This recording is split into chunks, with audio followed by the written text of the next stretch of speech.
Welcome. Welcome to the Center for Global Development. Welcome to this conversation that we're going to have now with Axel van Trotsenburg. And I also want to welcome all the people that are joining this session online. And I know there's a lot of people who are not in Washington who've expressed an interest in joining. So thank you all for making the time. We have 45 minutes. I want to reserve 15 of those minutes for questions or comments that you might have that you want to raise with Axel. So we'll have 30 to start with. And I want to go straight into that conversation without having a long preamble about all the great things that Axel has done in the World Bank and the CV and resume that is so impressive that you will all have seen. I suspect most people in this room and who are watching online know Axel and what he has done. So Axel, I'm going to spare you all of that. Thank you. And I want to, we get into substance in a minute, but 1988, to arrive at the World Bank, and as a young economist, part of the YP program, and I want you to think back a little bit to that time. And first thing, you go off to the Latin America region, you start working there.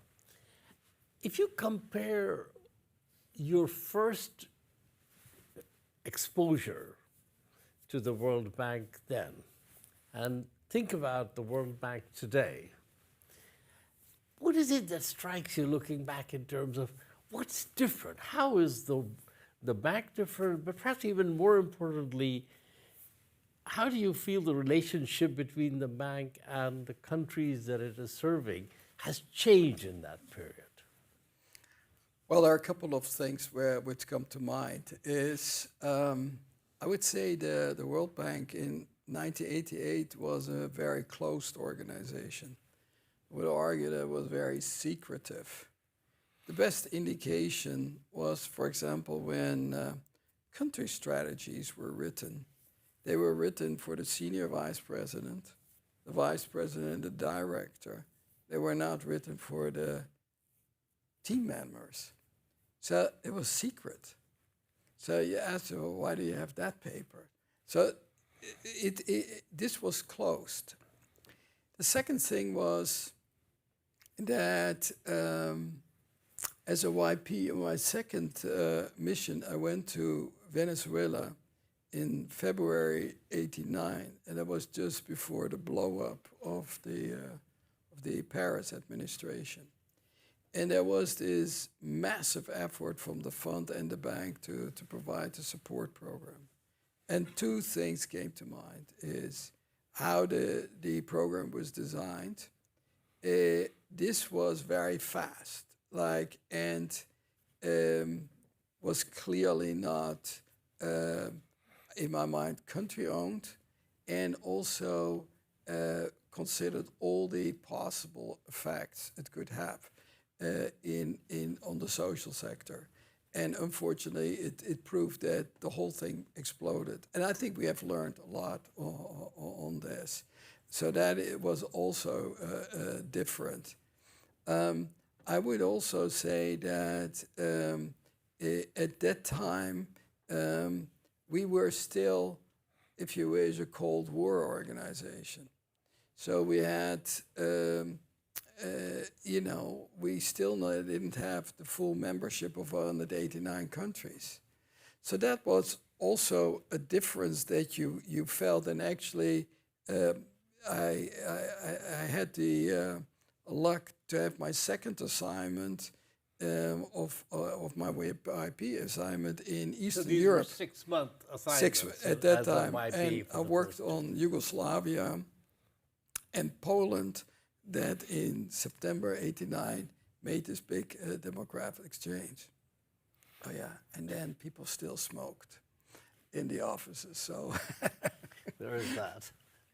When did you first then start working on Africa? Because a big part of your whole career has been around low-income countries and around concessional finance. Correct. So I moved in March '93 to Côte d'Ivoire, on the Côte d'Ivoire desk. At that time, that was quite difficult because what happened was that the bank, and there you have to give the bank some credit, since the mid-1980s, it pointed out that the CFA franc, that was the currency for 14 African countries that was linked to the French franc, was severely overvalued.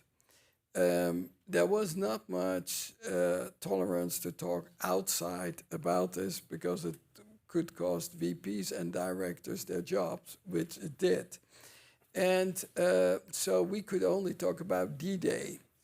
And so we prepared that for these countries, particularly in '93. What was also clear was the problem, in hindsight, we have to say, of defensive lending. There was an enormous amount of IBRD lending given to these countries, and so they had the problem to repay. In the end, the French treasury paid most of the debts in the final days. But it became also clear that that kind of terms for African countries were too harsh.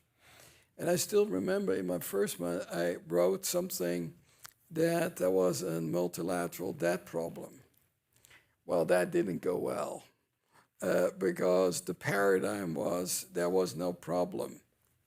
There was a problem with bilateral debt and commercial debt. There was no problem.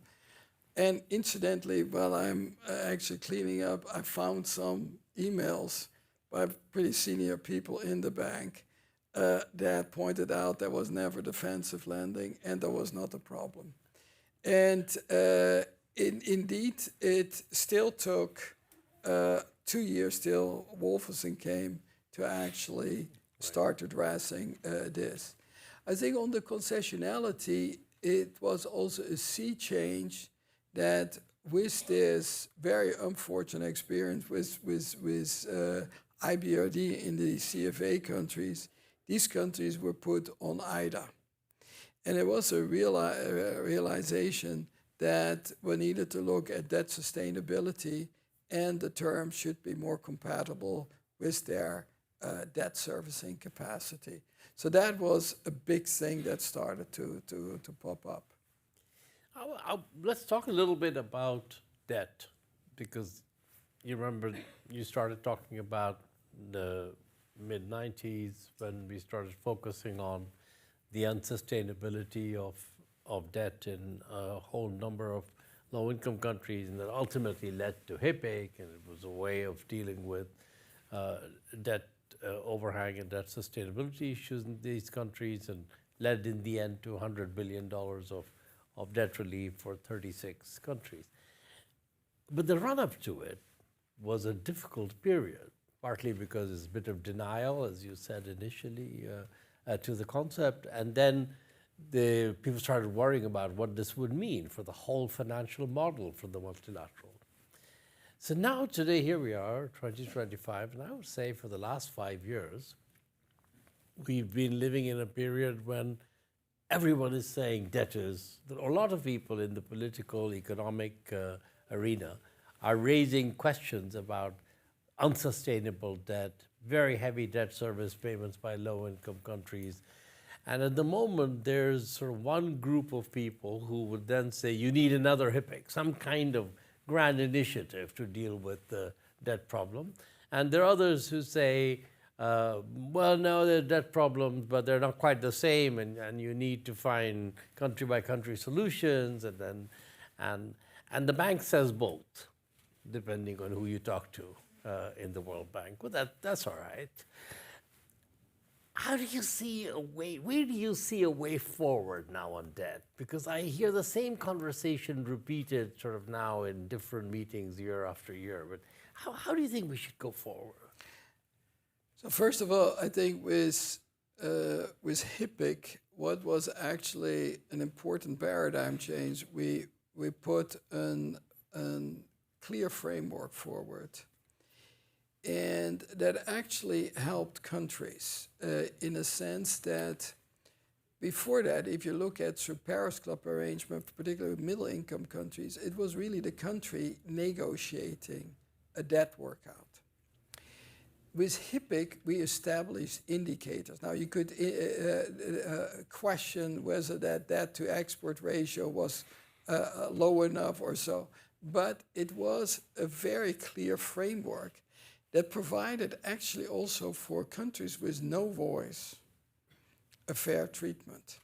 Because if it showed that there was this unsustainability, that particular country would qualify for the relief and would not need to negotiate for that. I think that was massive, very important. Second, of course, that the multilaterals provided for the very first time debt relief, which was a paradigm change.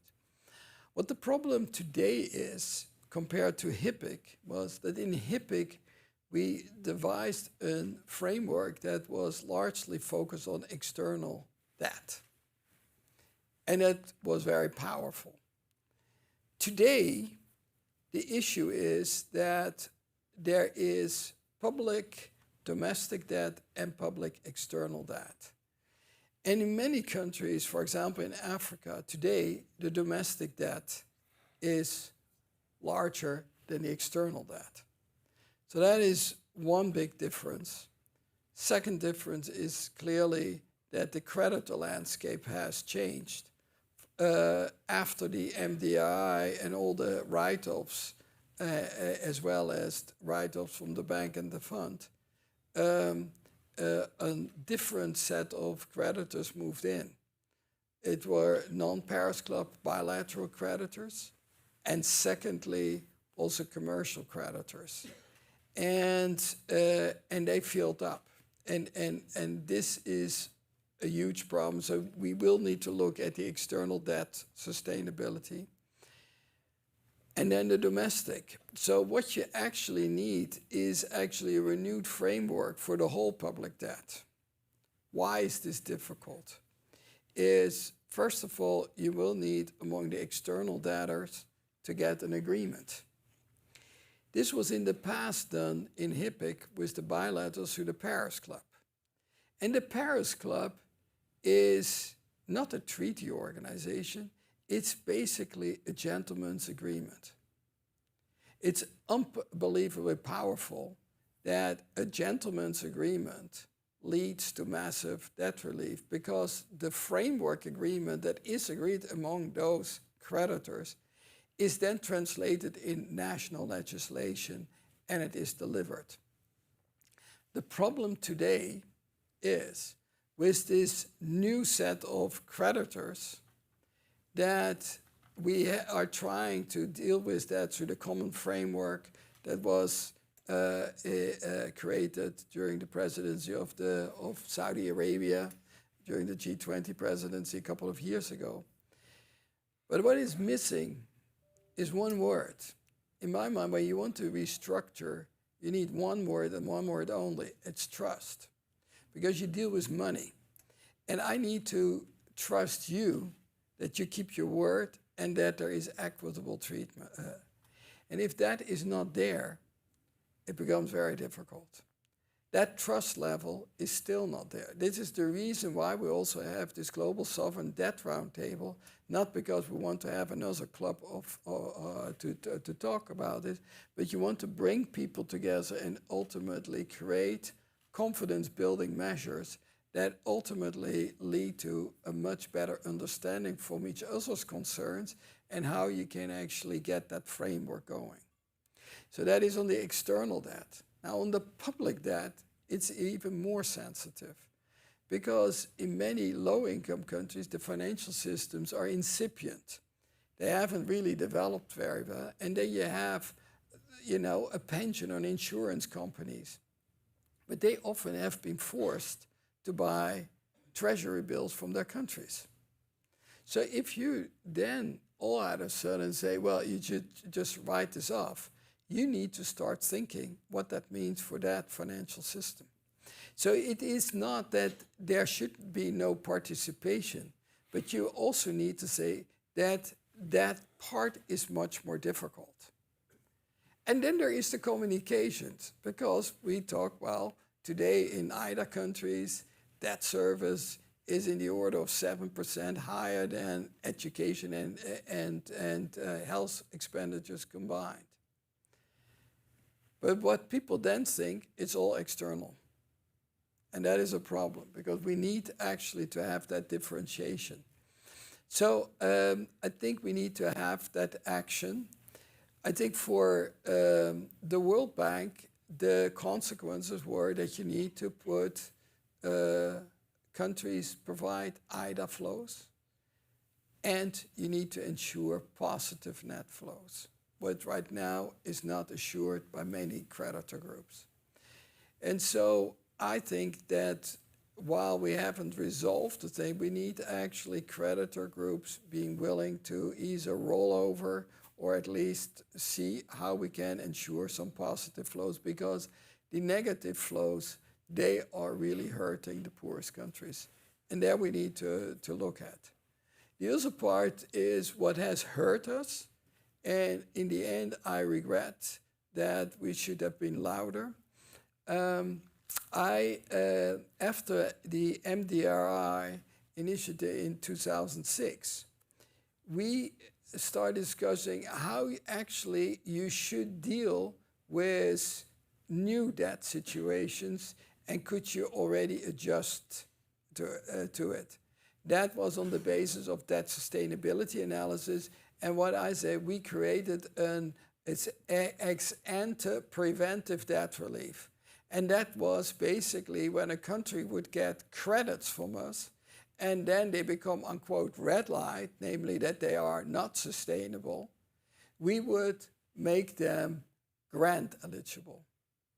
And the problem, what I have found, particularly after COVID, was that there was, by some creditors groups, precious little appreciation that actually there actually had been quite a bit of relief provided by the bank.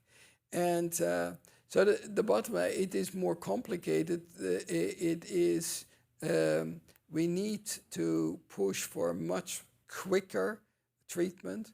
The fund and the bank have made quite a few proposals what you could do, meaning maybe also have a moratorium once the countries are requesting such things, putting deadlines on this so that they can count on this. But that can only be done if the creditor groups agree. Which so far hasn't been the case. Very difficult. Yeah. All right, the final question before I ask others. Different topic. So one of the things that you're just talking about, HIPIC, part of the reason, my take on that period, part of the reason why we were able to get that kind of framework is because there was a degree of trust or cohesion amongst the principal creditor community. The people who were the primary active shareholders of the MDBs, of the IMF, were also the people who had lent the money through their own bilateral agencies. They were the ones who were contributing a lot to IDA at the time and to the institutions. So it was all a bit of a closed system. And once they could agree, they could make different bits of it work together. Now multilateralism is very different. So you have very different players, and they don't have the same homogeneity of views and values necessarily. And that affects not just how you resolve issues like debt, but really if you step back and look at the World Bank today, the challenges that it faces are partly the challenges of what is a multilateral institution's role in a world that is increasingly going bilateral or national focused, the country first. So say a little bit about how you see an institution like the World Bank coping in that world, and what changes would it need to make to still be able to play the kind of role that borrowers want? I think there is a sharper distinction between the low-income countries and the middle-income countries. In the low-income countries, I would actually argue that certainly through IDA we are more relevant than ever.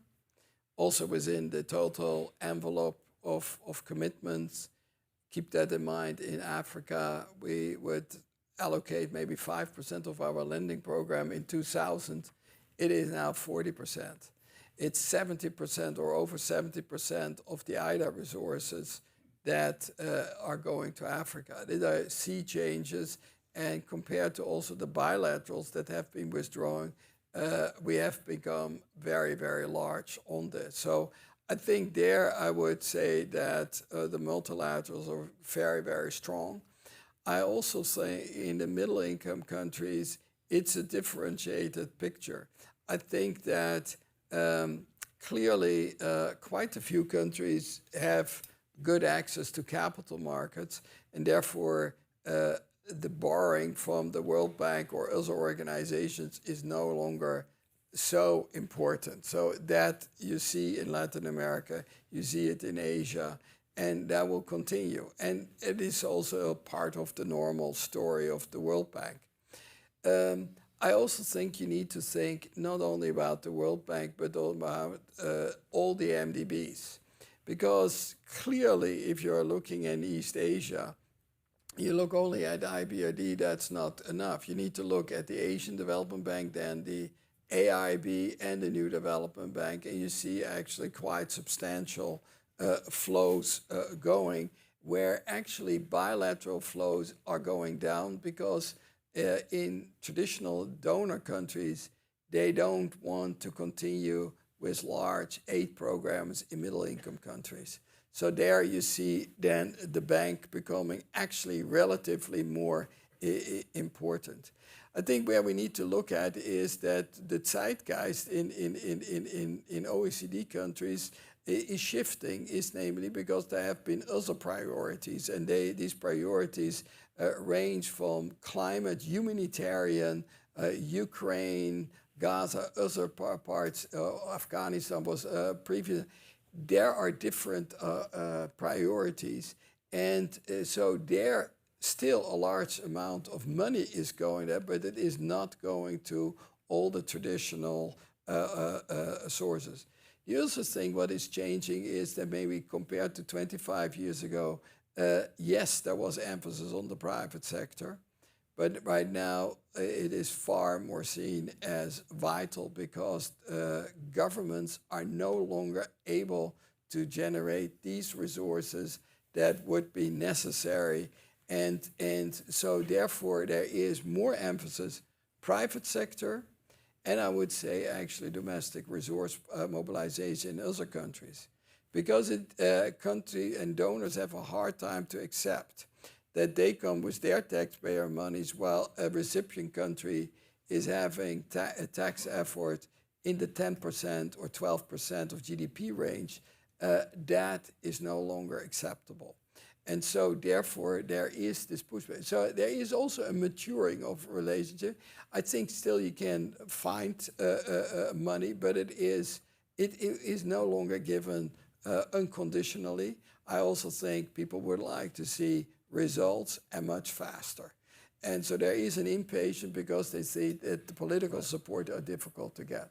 Low-income countries, you said a big part of where the bank through IDA will continue to be relevant. IDA's financing model has traditionally depended on donors contributing roughly 8 billion a year or so over every 3 years. Now a lot of donors cutting back on their development budgets, and the contributions they make to multilateral institutions come from those budgets. If you were to look out for the next 10 years, do you think that we should be relatively comfortable, confident that contributions to IDA and multilateral windows like that will continue? Or should the IDAs of the world, and IDA in particular, start thinking of a different financing model going forward? Well, I think there may be a concentration phenomenon coming, that monies are going to be relocated to those who are performing. On IDA, I think, having done a lot on the IDA, I think you need to fight. You don't. You are not a wimp. You basically have to stay for a vision and a mission, and that you need to do. And then you can get the money.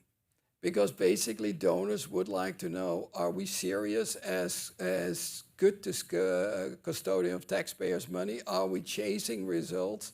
And are we actually accountable to this? I think if you do that, you can still get support. It is in the nature of, if you have 60 donors, that there are good times by some donors and bad times by other donors.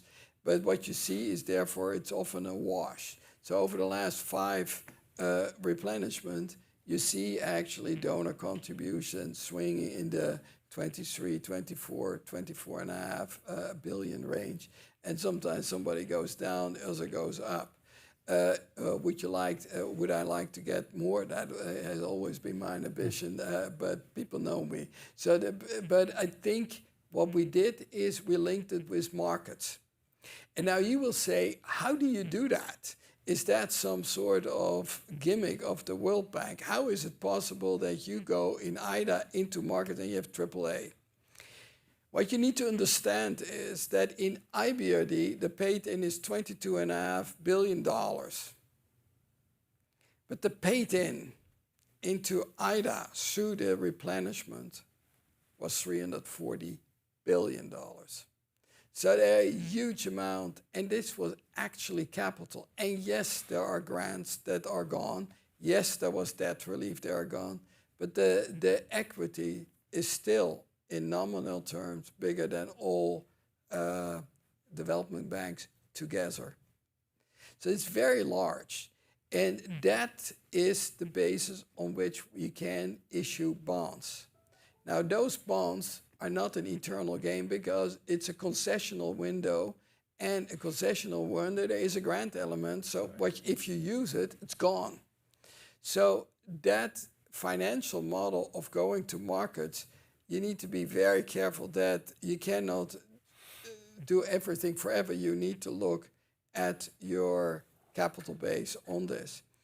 How that will go in the future, I do think actually there will be continued future support out of enlightened self-interest, because it will be important that our engagement with low-income countries, there are still enormous risk of a growing divide.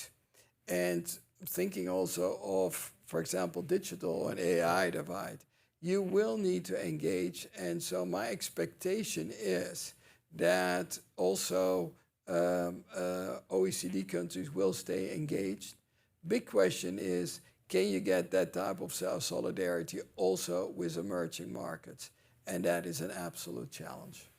Great. All right, let's open it up and let's take some comments or questions. Who would like to come in first? I've got one hand at the front there.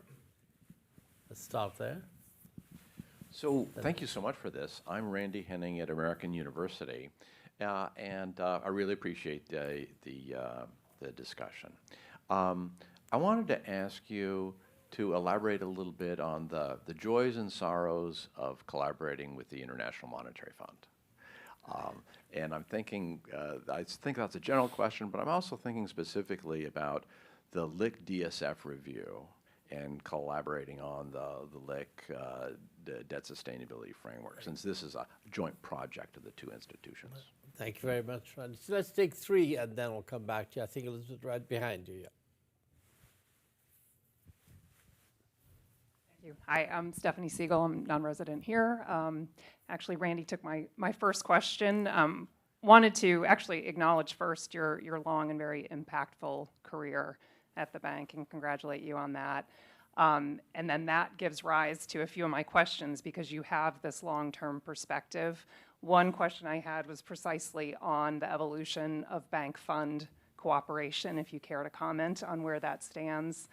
A second question is related to the debate about embedding sustainability in development. So the bank not too long ago embedded Livable Planet in its mandate. that seemed to be kind of a resolved issue, and then with the Gates memo, it's kind of come back up to the fore again. So I'd love to hear your thoughts on kind of the relationship between sustainability and development, and I'll stop there. Thanks. Thank you.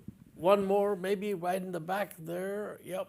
Is there a microphone? Yeah, I have one. Thank you. Oh, great. I was hoping that Could you introduce yourself as well, please? my name's Elizabeth McBride, and I was hoping I'm a writer and an author and a consultant at the World Bank right now. So I was hoping you could speak a little bit more about the most promising areas for collaboration between the multilateral development institutions and the private sector, and what changes need to happen so that that actually can work.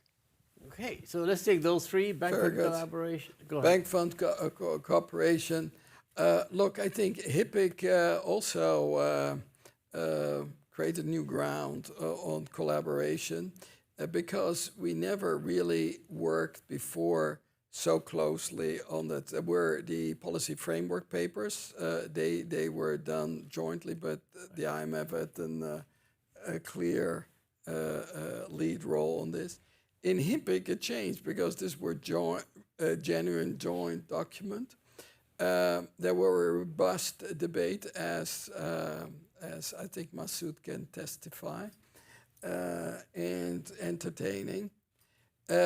The issue was that we had to learn to work together.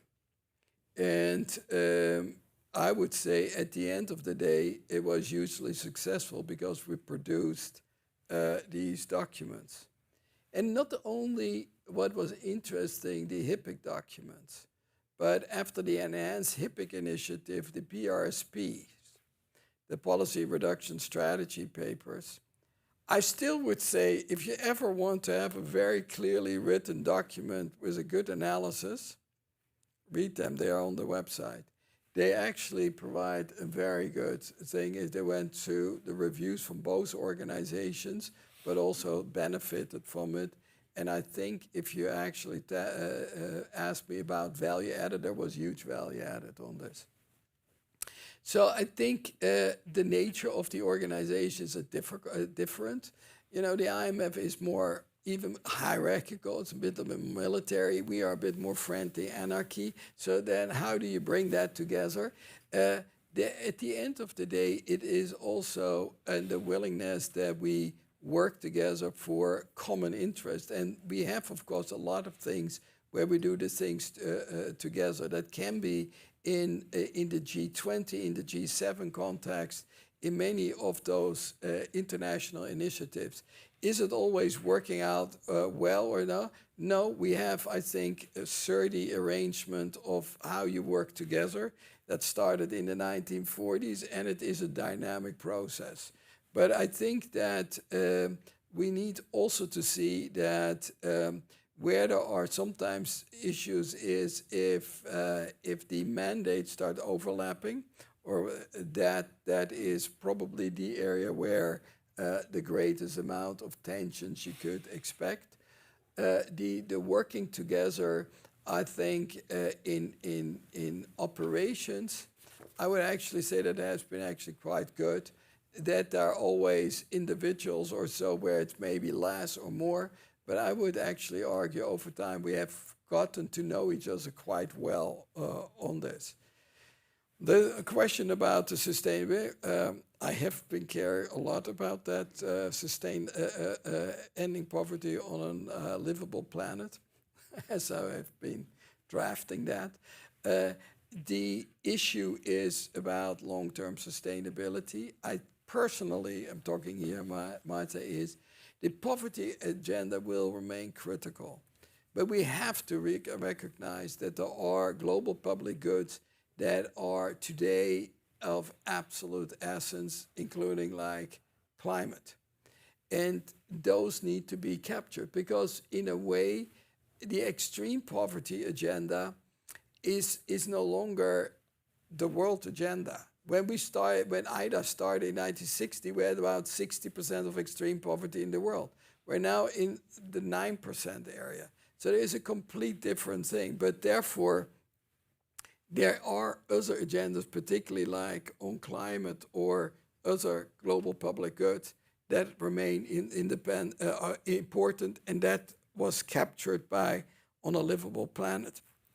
I think we need to continue working on that and stay focused on it. Now, you will say, well, there are a Gates memo and all the things. Look, there are many opinions. I'm of the view, look, we are an international public institution. We will be criticized. There will be different opinion. There are 8.5 billion people, so there is likely to expect that there are some people liking us or not.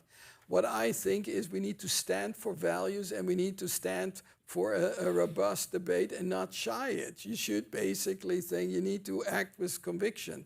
If you are acting scared, then nobody will trust you or also think that you cannot do it.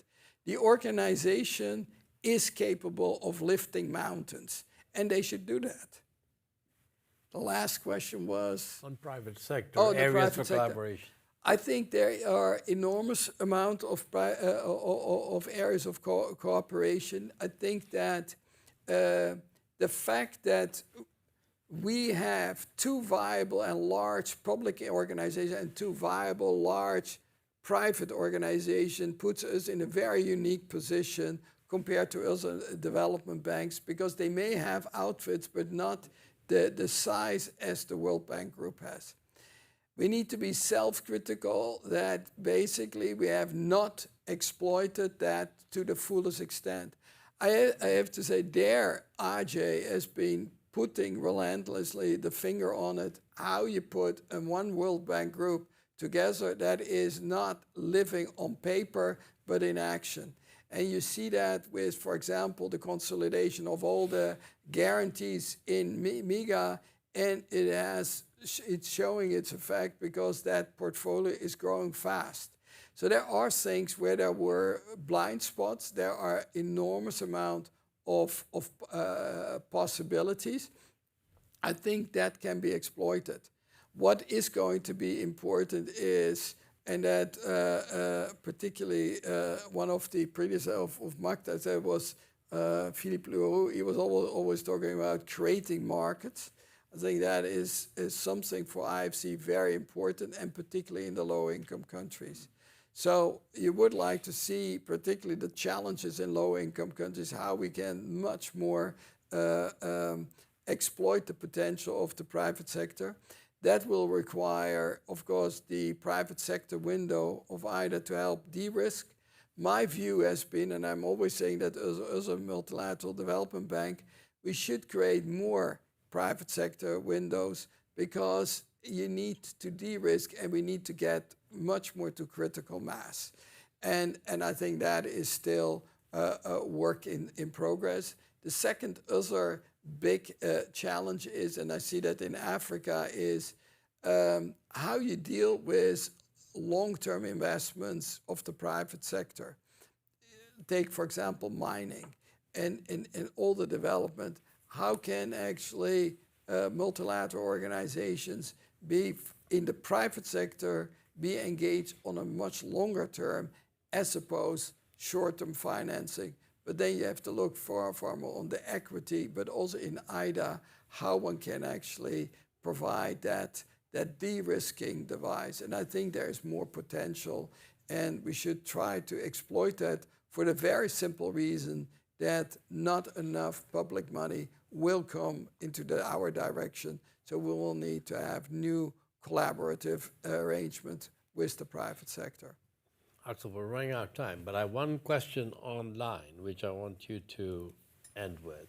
The question is, what advice do you have for young professionals who are thinking of a career in development today at a time when they see a lot of headwinds in the development area? Well, the headwinds is a good starting point. At no stage, if you are joining a multilateral institution, should expect an easy ride. We're in development, it's not easy, it's controversial, and it's hard at times. So if you want to have an easy ride, then go and sell cars. But if you think that you are... EVs. EVs, then, well, these are still cars. But if you feel you have the stamina, the enthusiasm, the passion, and the determination, you can make a career. If you think that you want to administer your job in a World Bank or in multilateral development, don't do it. You should go there to shape that. And so you need to be bold, you need to be determined, and you need to be willing to not live only in Washington, but you should be living in the countries where it matters most. All right, look, I want to bring this to an end and thank Axel. Let me just say one thing, which is that I've known Axel pretty much since 1988 when he joined the World Bank, and I was there already, and we've worked together quite closely at times and been in contact. And there are many people who go through long careers in institutions. And some of them actually rise in a bureaucratic sense to senior positions.